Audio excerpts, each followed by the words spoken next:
Pada kesempatan kali ini, saya akan menyampaikan sejarah yang berkaitan mengenai pertempuran dahsyat antara pasukan Yunani melawan pasukan bangsa Mesir kuno perang Kremonidean terjadi ada tahun 267 hingga 261 sebelum Masehi, diperjuangkan oleh koalisi beberapa negara kota Yunani dan Mesir Ptolemeus melawan dominasi Antigonid Makedonia. Perang ini berakhir dengan kemenangan Makedonia yang mengukuhkan kendali Antigonid atas negara kota Yunani.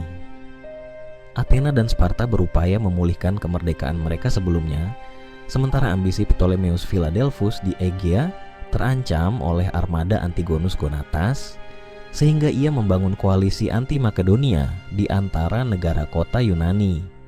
Ia mendekati Athena dengan memasok gandum ke kota itu. Faksi anti-Makedonia di Athena yang dipimpin oleh negarawan Stoa dan Jenderal Kremonides mengambil alih kekuasaan dan menyatakan perang terhadap Makedonia mungkin sejak musim gugur tahun 268 sebelum Masehi. Tahun pertama konflik hanya menyaksikan konfrontasi kecil yang umumnya berakhir baik bagi koalisi anti-Makedonia.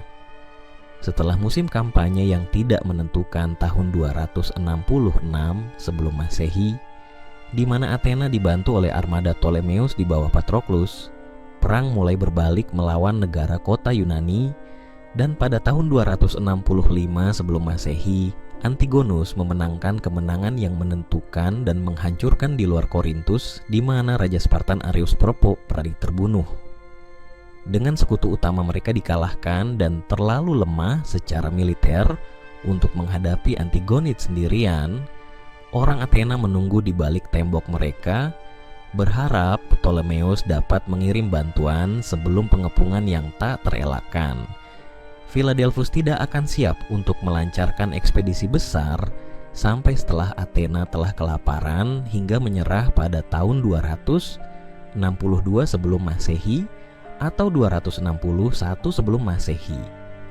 Pada akhirnya itu tidak menjadi masalah karena ketika Ptolemeus akhirnya mencoba mengirim bantuan dan bala bantuan ke Athena, armada mereka dikalahkan di lepas pantai Kos, mungkin pada tahun 261 sebelum Masehi. Tindakan ini yang disebut pertempuran Kos juga ditampilkan dalam narasi Perang Surya Kedua dengan tanggal alternatif yang kuat, yaitu tahun 258 atau 255 sebelum Masehi. Setelah perang berakhir, Athena kehilangan sisa-sisa kemerdekaan politik pra-Helenistiknya yang terakhir. Kremonides, putra Eteokles dari Aethalidae, adalah seorang negarawan dan jenderal Athena pada abad ketiga sebelum Masehi. Ia mengeluarkan dekrit Kremonides pada tahun 268 sebelum Masehi yang menciptakan aliansi antara Sparta Athena dan Ptolemeus II, Raja Makedonia dari Mesir. Ini adalah aliansi pertahanan melawan Raja Antigonus dari Makedonia yang menyebabkan Perang Kremonides. Kremonides dan saudaranya Glaukon terpaksa melarikan diri dari Athena dan berlindung di Mesir. Di sana, Kremonides menjadi laksamana armada Mesir dan memimpinnya selama pertempuran Efesus sekitar tahun 258 sebelum Masehi, sementara saudaranya menjadi pendeta. Selain menjadi politisi dan jenderal yang cakap, Kremonides juga seorang filsuf Stoik yang termasuk dalam aliran filsafat Zeno dan para pengikutnya. Memulai perang yang dikenal sebagai Perang Kremonidean 267 sampai 261 sebelum Masehi. Setelah Kremonides Athena, yang dekritnya di hadapan majelis Athena menyegel aliansi dengan Ptolemeus dan Sparta. Ptolemeus mengirim armada yang dipimpin oleh laksamana Makedonia Patroclus dengan orang Mesir di dalamnya yang, menurut Pausanias, seharusnya menyerang tentara Makedonia di darat dari belakang hanya setelah Sparta memulai serangan. Pausanias 3 Angkain 4:6. Tetapi Raja Areus dari Sparta menganggap situasi itu terlalu berisiko dan kembali ke rumah. Akhirnya Athena harus menyerah dan garnisun Makedonia didirikan di Pireus dan di Bukit Musion. Mengapa penghasut perang Ptolemeus II tampaknya hanya memberikan sedikit kontribusi terhadap perang tersebut telah lama diperdebatkan. Bukti arkeologis menunjukkan bahwa pasukan Patroclus menginjakkan kaki di Attika dan di pulau-pulau terdekat Keos dan Metana, dan dengan demikian terlibat lebih aktif daripada yang diklaim Pausanias. Di atas segalanya, armada Patroclus membangun jaringan garnison Ptolemeus di Aegea, terutama di Hydria, Thera, dan Itanos di Kreta. Dari sudut pandang Ptolemeus, perang tersebut cukup berhasil. Sedangkan ekspedisi Patroclus sering digunakan sebagai contoh kualitas prajurit Mesir yang lebih rendah dibandingkan dengan prajurit Yunani dan Makedonia. Namun, uraian Pausanias memperjelas bahwa pasukan tersebut bukanlah hoplites, melainkan marinir atau infanteri di atas kapal, nautai, yang tidak seharusnya berperang melawan falanks Makedonia di darat. Hal ini menunjukkan bahwa Ptolemeus tidak bermaksud untuk melakukan pertempuran militer besar di darat pada tahap ini dan berharap untuk pertempuran yang sebenarnya seminimal mungkin, seperti yang mungkin terjadi dalam pembentukan garnisonnya. Entah Ptolemeus kedua pada umumnya tidak tertarik pada keterlibatan militer dan satu-satunya perhatiannya adalah melindungi Mesir. Salah satu penjelasan yang diajukan dalam perdebatan ini, atau ia justru seorang ahli strategi yang ulung. Ia memutuskan untuk membiarkan pihak lain bertempur sehingga dapat melemahkan pesaing utamanya terlebih dahulu, sambil mengamankan pangkalan yang tepat untuk melancarkan serangan lebih lanjut jika ada kesempatan.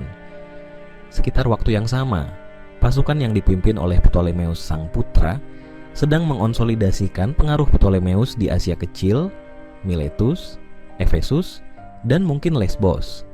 Peristiwa-peristiwa yang tidak diragukan lagi memicu Perang Suriah kedua melawan Antiochus 283 sebelum Masehi.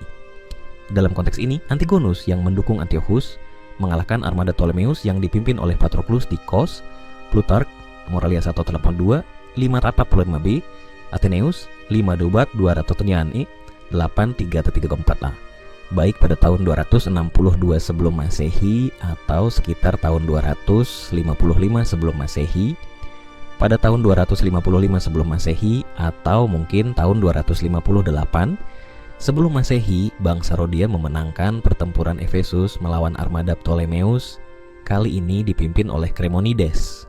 Tetapi menurut Walbang, tidak ada bukti yang jelas bahwa Ptolemeus kehilangan kendali atas laut setelah pertempuran Kos.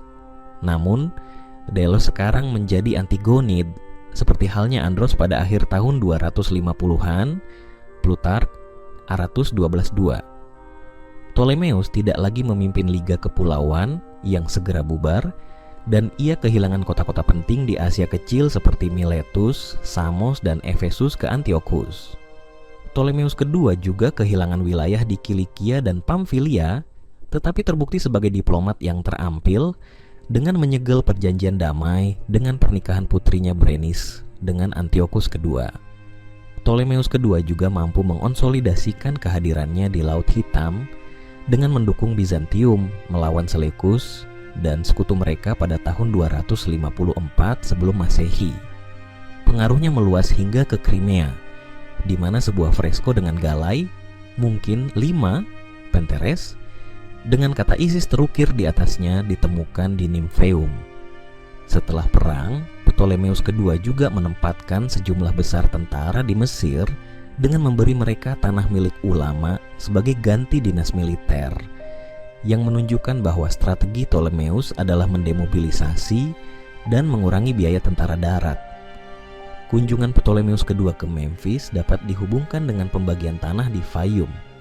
Sekitar tahun 250 sebelum Masehi, armada Ptolemeus akhirnya mampu mengalahkan Antigonus.